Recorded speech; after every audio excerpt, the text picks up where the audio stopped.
The 3,000-mile-high sun claim made by ballers misrepresenting what flat earthers really think, is an ill-informed claim made by people that have only seen the mainstream straw man side of flat earth. They tend to lie about this, along with ice walls, penguin guards, it needing an edge and so on. These people are thoroughly unscientific. Now we have people like Miles Davis claiming to be research biologists and so on. This guy was clearly caught out misrepresenting the facts with the St. B's measurements. These people think they're geniuses but simply lie and waffle their way out of it whenever their precious scientism comes under the mildest of scrutiny. These people act like spoilt brats that got degrees and so on and ended up believing they know the answer to everything. I can prove the ballers are all arrogance and no answers, simply by asking them why they believe Earth is moving. They are geniuses in their own minds. I don't care if they are physicists, Paul Voigt claims, or research biologists, Miles Davis claims. That only makes it worse that they cannot answer these things. In their mind these ballers think they are answering, with things like Foucault's pendulum, that is not reliable because of magnetism. The Foucault's pendulum apparatus is made of materials that can interact with magnetism, lead and brass, while at the same time processing more the further north it is, which is obviously in line with the North's magnetism getting more forceful the closer anything ferrous gets to it, like a brass and lead bob on a Foucault's pendulum. If you think I am trolling, please see my first video on Foucault's pendulum. I have put a link in the description of this video.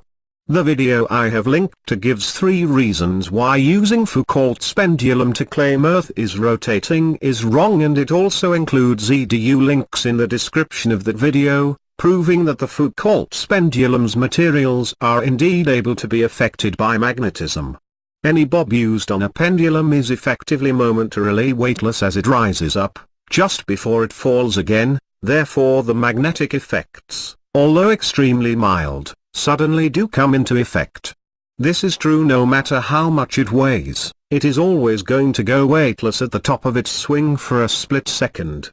Heliocentric model believers often attempt to push the notion that because the stars and planets are moving, it must mean they are stationary and Earth is moving, which of course makes no real sense at all.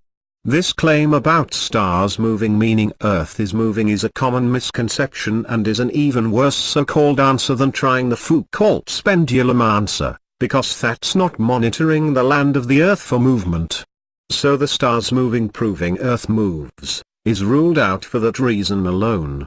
The Earth isn't being measured for movement if you claim the stars moving means Earth is moving. It is absurd to suggest it when nothing else shows it, and Foucault's pendulum has been debunked due to magnetism.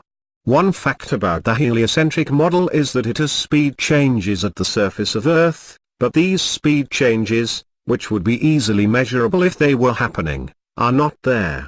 Orbit minus rotation at 12 pm equals about 65,500 miles per hour at the equator. Orbit plus rotation at 12 am equals about 67,500 miles per hour at the equator. This is an easy to notice 20 millimeters per second. No one can answer this because to do so is to admit that Earth is not rotating. All anyone ever gets as an answer is obfuscations and lies. Please answer this problem if you think Earth is rotating, without obfuscations like any forces at play, because the question is about only time and speed. This has already been tried by Red's rhetoric. He started talking about forces for no reason whatsoever, and a few others. It is not right because the speeds and times don't care what forces caused them, and for this question, it isn't applicable. Adding in any forces is a deliberate obfuscation, or just stupidity. But Reds isn't a stupid guy, so he is being intellectually dishonest by mentioning anything about weight, centrifugal force, centripetal force, angular velocity and all the other stuff thrown in for no reason, other than to pretend it is a rational answer, when it is not. The question is about time and speed. The longer the ballers avoid this, the more dishonest they are going to be viewed as, even to their own friends. because each hoity-toity know-it-all amongst them knows full well they, and the rest of them, cannot answer this. I have asked this question many times in the last 2 years and have never been given a real answer. Have they really been caught out by me, Yute, a nobody with no qualifications? Say it ain't so. I laugh my ass off at how clever the academic ballers have convinced themselves they can catch you out in a millisecond on just about anything, especially things like creationism, or the outlandish spinning ball hypothesis, but they cannot touch the question about Earth's supposed movement. It is time to take a long hard look at why these guys ended up believing they are geniuses, and of course, most importantly, we need to take a long hard look at the system that did this to them and how it has been done over the centuries, which is how long these things take to become entrenched in society, a society that gets endlessly engineered by lawyers and psychologists with, one can only assume, nothing better to do. The idiotic replies this video will generate due to me posing this question shall be the proof that none of these disturbed gerbils can answer it. They are absolute dogmatists at heart. They can bait, harass, dox people, whatever, but answering it?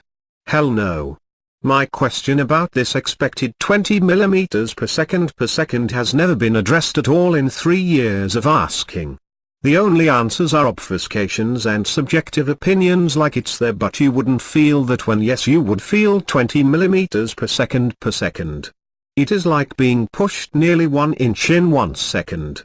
A child can understand that this amount of movement is enough to be felt, as soon as they learn what 1 inch is, and what 1 second is. Ball-earthers seemingly need to completely shut out this absolutely vital question, about the speed changes at the surface of the Earth in their incredible heliocentric model. If the heliocentric model is correct, where is the expected 20 millimeters per second speed change at the equator? You cannot feel it is not an answer, since as I just said this is a 20 millimeters push in 1 second, you would feel this and oceans could not rest on the surface of Earth with this speed change going on.